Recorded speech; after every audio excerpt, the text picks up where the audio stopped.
Hi, welcome back.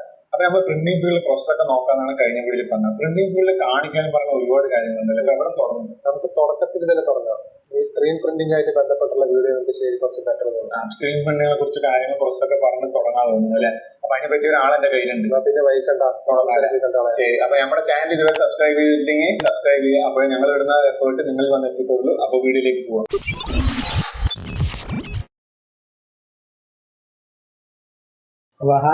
സുഖല്ലേ? എന്റെ പേര് സിക്കണ്ടർ കൊടുവായൂര് താമസം. ഞങ്ങൾ വന്നിട്ട് പ്രിന്റിങ്ങിന്റെ കുറച്ച് ബേസിക് നമുക്ക് തുടങ്ങാന്ന് ആലോചിച്ചപ്പോൾ ഇക്കാനെയാണ് ആദ്യം ഓർമ്മ വന്നത്.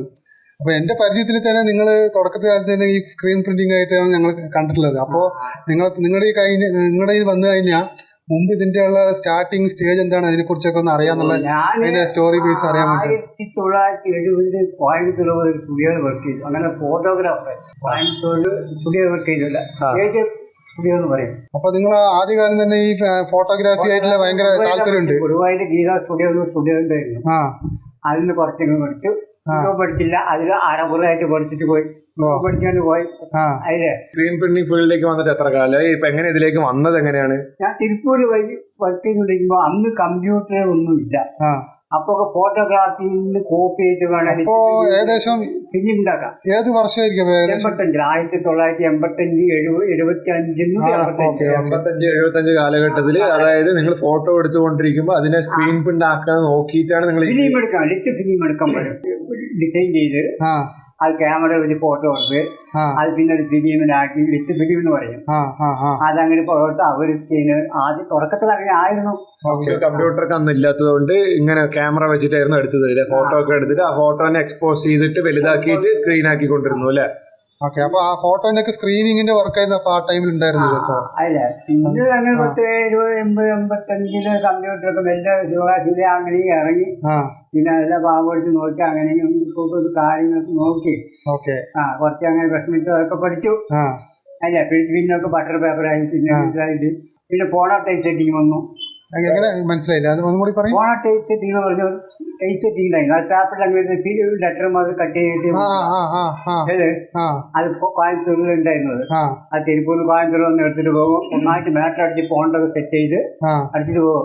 പിന്നെ അത് കട്ട് ചെയ്ത് ഒട്ടിച്ച് മാറ്റർ ഉണ്ടാക്കണം. അതൊക്കെ അത് പറഞ്ഞാൽ മനസ്സിലാവില്ല ഇപ്പോഴത്തെ ആളുകൾക്ക്. ഇക്കൊക്കെ എത്ര വയസ്സായി? വയസ്സിപ്പോ 76. 76 76 വയസ്സിലും ഇപ്പോഴും റിട്ടയർമെന്റ് ഇല്ലാണ്ട് എന്താ വർക്ക് ചെയ്ത് ഇങ്ങനെ കൊണ്ടിരിക്കുകയാണല്ലോ. റിട്ടയർമെന്റ് പിള്ളേർ പറയും വീട്ടിലിരുന്നു പറയും. പക്ഷെ വീട്ടിൽ എത്ര നേരം ഇരിക്കുന്നുണ്ട്.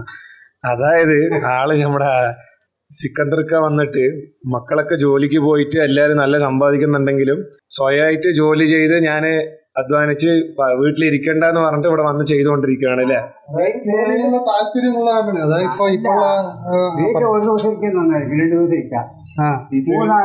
പോയിട്ട് ടൗണിൽ വല്ല പാസിന്റെ വലിയ പണിയുണ്ട് അല്ലെങ്കിൽ നാളെ കാണുമ്പോൾ മനസ്സിലുള്ള സന്തോഷം.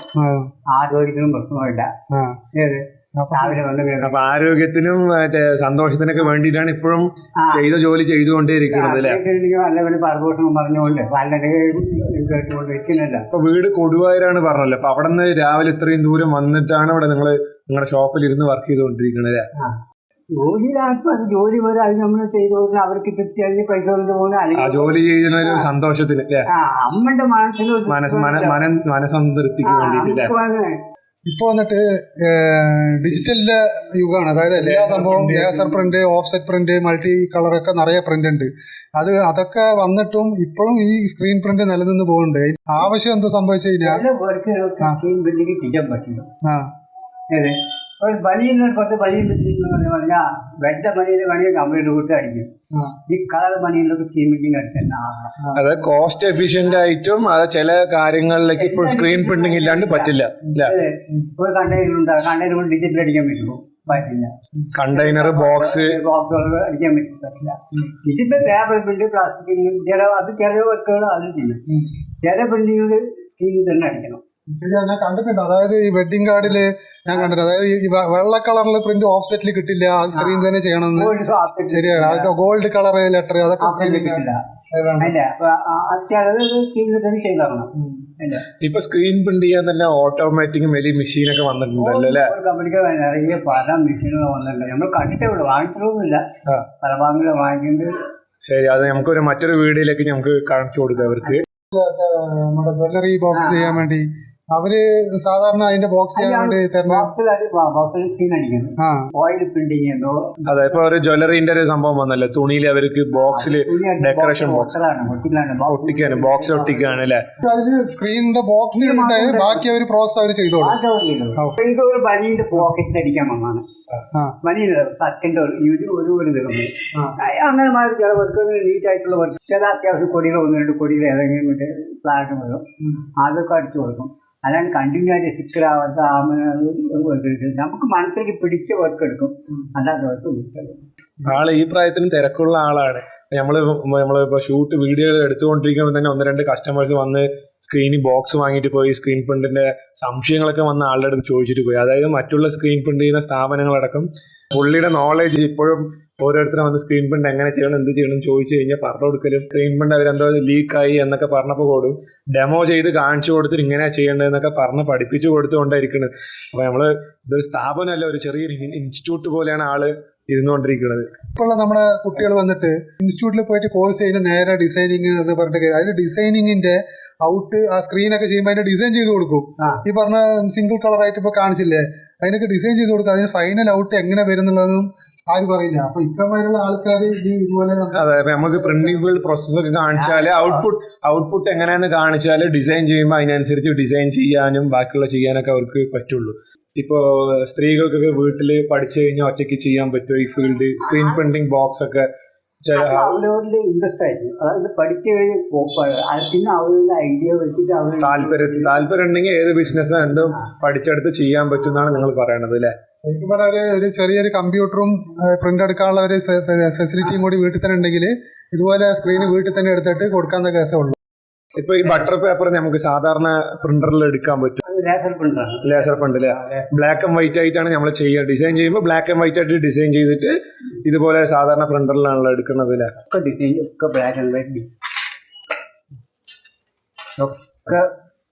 കമ്പ്യൂട്ടർ എടുത്താണ് അല്ലേ? കമ്പ്യൂട്ടർ ഡിസൈൻ ചെയ്തിട്ട് ലേസർ പ്രിന്റ് എടുത്താണ് ബട്ടർ പേപ്പറിൽ. മോഹൻലാലാണ് ഇത് ടീഷർട്ടിൽ പ്രിന്റ് ചെയ്യാൻ വേണ്ടിട്ട് എടുത്ത മോഹൻലാലാണ് അല്ല. അപ്പൊ ഡിസൈൻ ചെയ്യുമ്പോൾ ആ സ്ക്രീനിൽ അതിന് എത്ര സൈസ് വേണം അതിനനുസരിച്ചിട്ട് ഒരു സൈസിൽ പ്രിന്റ് അടിച്ച DTP അടിച്ച് നിങ്ങൾക്ക് തരാം. ഇത് മാക്സിമം സൈസ് A4 ആണോ വരുന്നത്? അതില് കൂടുതൽ A3 സൈസ് ഉണ്ട്, A3 ഉണ്ട്, പിന്നെ 4 A3 ഒട്ടിയെടുക്കാം, 6 A3 ഒട്ടിയെടുക്കാം. നമ്മൾ ആദ്യം കട്ട് ചെയ്ത് മാത്രമേ ഉള്ളൂ, ഒന്നായിട്ടുള്ളത്. പേപ്പർ A3 ഉണ്ട്.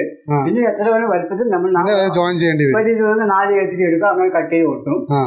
ചിലപ്പോൾ 6 A3 വേണ്ടി വരും.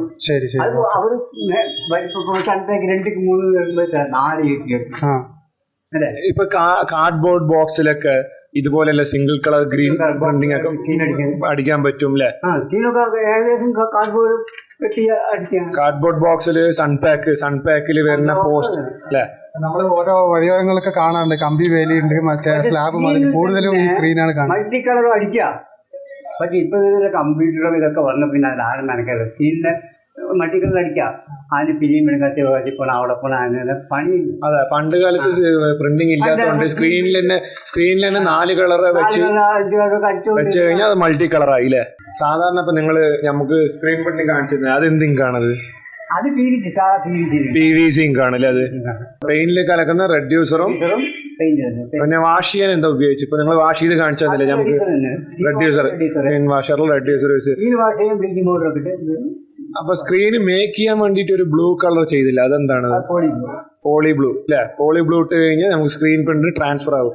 പിന്നെ ഇത് ബ്ലൂ പോലെ റെഡും കണ്ടിട്ടുണ്ടായിരുന്നു, റെഡും ഉണ്ട് അല്ലേ? വാട്ടർ കളർ ഉണ്ട്. വാട്ടർ കളർ മറ്റേ പെയിന്റ് അത് ഇത് ആയിരം ബേസാണ്.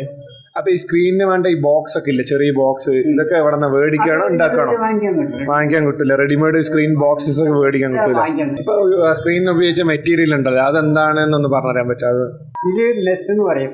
മെഷ് അടിക്കാനുള്ള തുണി. 40, 60, 120, 140, 200 പല തിക്നെസ്സിലുണ്ടല്ലേ? ഒരു സ്ക്വയർ ഇഞ്ചിന് 1000 ഇഴ ഓടുന്നുണ്ട് അല്ലേ? ഒരു സ്ക്വയർ ഇഞ്ചിന് 400 ഇഴ ഓടുന്നു, 500 ഇഴ ഓടുന്നു, അങ്ങനെ കണക്കുണ്ട്. ക്വാളിറ്റിക്ക് അനുസരിച്ച് അതിന്റെ അത് ഒവ്വൊരു വർക്കിന് ഒവ്വൊരു തുണിയിടും. നല്ല വെയിലുണ്ട്. ഇതിപ്പോ ഏതാണ് ഇപ്പൊ അത്? 400 പെട്ടെന്ന് വന്ന തീരുമാനമായ കാരണം കാര്യങ്ങൾ കൂടുതലായിട്ട് നിങ്ങൾ ചോദിക്കുന്നില്ല. അപ്പൊ ഇന്നിപ്പോ നമുക്ക് വേണ്ടി ഇത്ര നേരം സമയമൊക്കെ ചെലവാക്കി നമുക്ക് വീഡിയോക്ക് എല്ലാം കാണിച്ചു തന്ന് പറഞ്ഞെന്നൊക്കെ ചെയ്ത സിക്കന്ദർ ഇക്കക്ക് വളരെ നന്ദിയുണ്ട്.